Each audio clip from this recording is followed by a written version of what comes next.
डावलण्यात आलं आणि गणपतीच्या मिरवणुकीत नाचणाऱ्याला कसं नाचतंय म्हणून, कसं वाकडं लावतंय म्हणून पोराडगीनं मला वाटतं आता मल्लू पाटलाचं राज आलंय बहुतेक पुढं.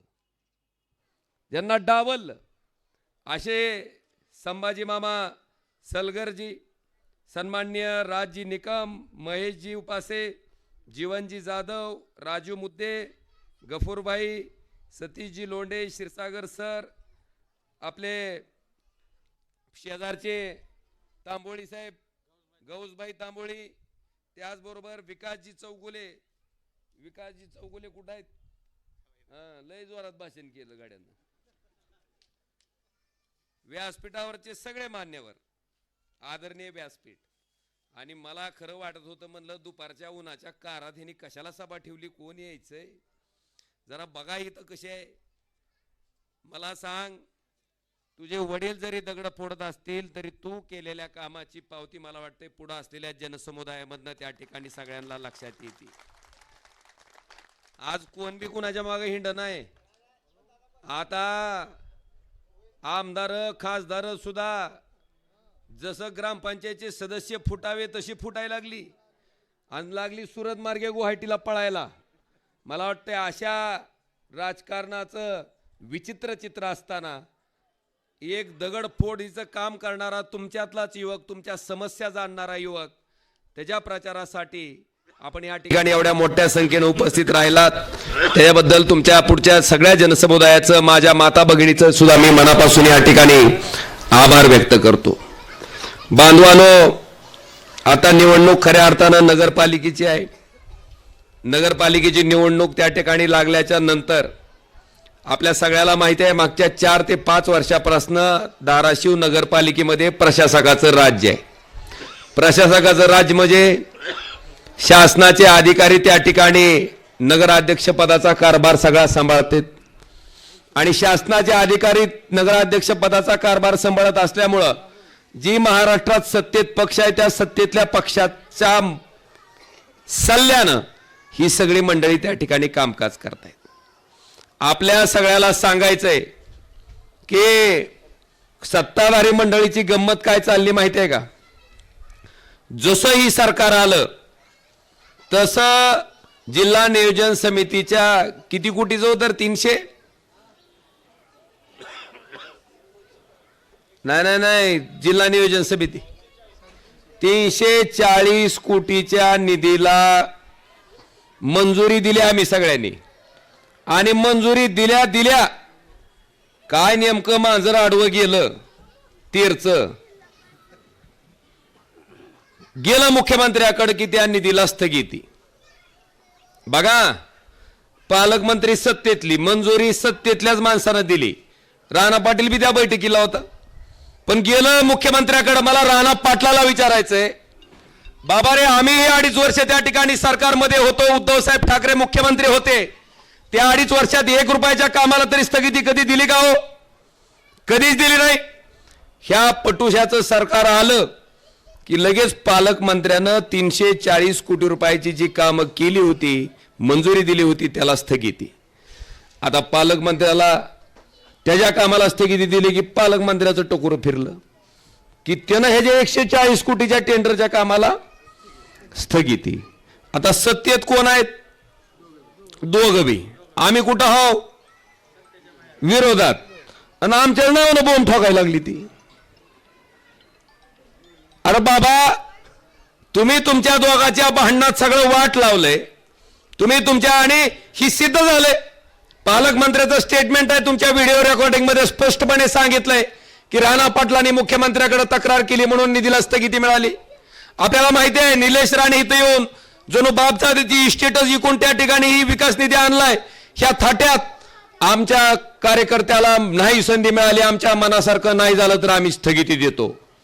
आमच्याकडे आलात तर निधी, विरोधात गेलात तर स्थगिती. तुझ्या काय बापाच्या घरचा आहे का पैसा? हे ऐकलं का नाही? तेच पालकमंत्री कार्यकर्त्याच्या बैठकीत सांगत होते की राणा पाटलांनी तक्रार केलं म्हणून स्थगिती. त्याच पालकमंत्र्यांनी राणा पाटलानं जी 140 कोटीचं काम होतं रस्त्याचं, आपल्या शहरातल्या रस्त्याचं, ही तानाजी सावंत पालकमंत्री असताना त्यांनी मंजूर केलंय. खरं तर 55 दिवसात निविदा अंतिम होणं अपेक्षित होतं, बरोबर आहे का? 55 दिवसात निविदा अंतिम झाली नाही. बांधवानो, ती निविदा 19 महिने चालू होती. 19 महिने. किती? 19 महिने. आणि पाटलाचा स्वार्थ काय? राणा पाटलाचं तर लाडक्या कॉन्ट्रॅक्टरलाच काम भेटलं पाहिजे. हिथं फक्त प्रशासक बसलेले अधिकारी असल्यामुळं 19 महिने त्या निविदेचा प्रवास चालू झाला. आणि 19 महिन्याच्या नंतर सुद्धा पुन्हा पालकमंत्री आणि राणा पाटलाच्या भांडणात पालकमंत्र्यांनी त्याच्यावर तक्रार आणून त्याला काय दिली? स्थगिती दिली. आता ह्याच्यात आमचा रोल येतोय कुठं? मला वाटतं ह्या पहिल्या प्रश्नाचं उत्तर त्यांनी द्यावं. आणि त्याच्यामुळं सर्वसामान्य माणसाला ह्या खड्ड्याच्या रस्त्यानं प्रवास करावा लागतोय. अनेक लोकांचे अपघात होऊन त्यांचे मृत्यू त्या खड्ड्याच्या रस्त्यामुळे झालं. मला वाटतं ह्याचं उत्तर सुद्धा सत्ताधारी पक्षातल्या पालकमंत्री आणि राणा पाटलांनी द्यावं, ही माझी माफक अपेक्षा आहे.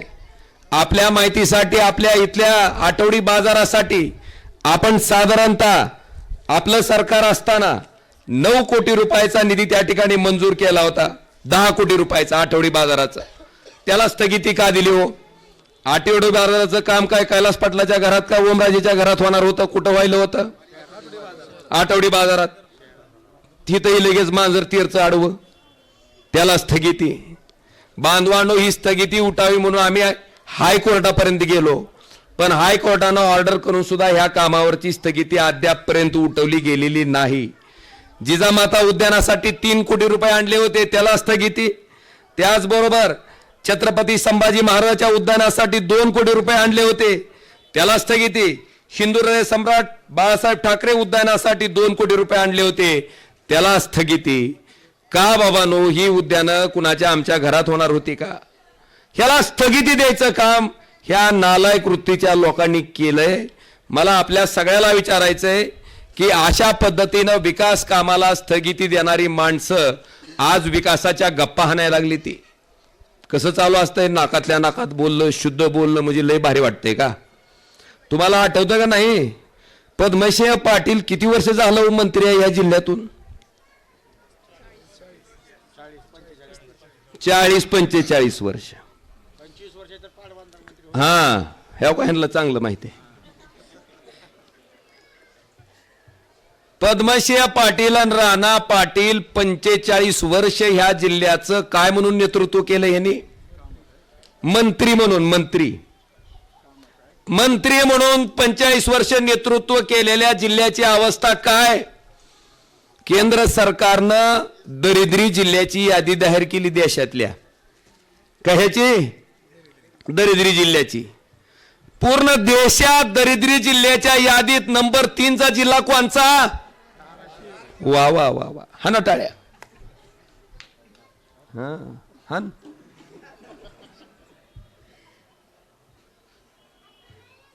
आणि त्या जिल्ह्याचा खासदार 2009 जेव्हा निवडणूक लढवली डॉक्टर पाटलानं, तेव्हा तुमची संपत्ती जाहीर करावी लागते, ऍफिडेव्हिट द्यावं लागते, किती किती आहे माल माझ्याकडे, ती जाहीर केला तर मंत्री म्हणून काम करणाऱ्या 45 वर्षाच्या पद्मसिंह पाटलाची संपत्ती केवढी?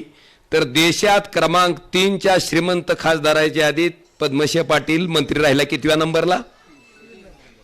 म्हणजे जिल्हा 45 वर्ष मंत्री राहून दरिद्री जिल्ह्याच्या यादीत नंबर 3 ला, आणि जी मंत्री राहिला ती गबरूत श्रीमंत खासदाराच्या यादीत 3 ला.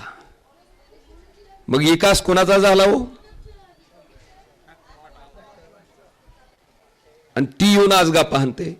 45 वर्ष बांधवानो तुम्ही म्हणता, पालकमंत्री उमर गेला म्हणते, दोघांच्या भांडणात विकास राहिला, आणि हित आल्यावर याला पाठिंबा देते.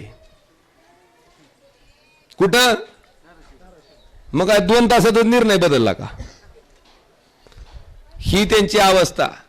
आता बिचारी जे शिवसेनेकडून खालून लढवलेले उमेदवार आहेत त्या बिचारीने कुणकड पळायचो, कोणच्या बिळात जायचं? त्या बिचारीने हुडकायला लागली ती बिळ. खरंच आमच्याकडनं सुद्धा उमेदवारी देत असताना आमच्या काही कार्यकर्ते 4-4, 5-5 कार्यकर्ते आमचे सक्षम होते.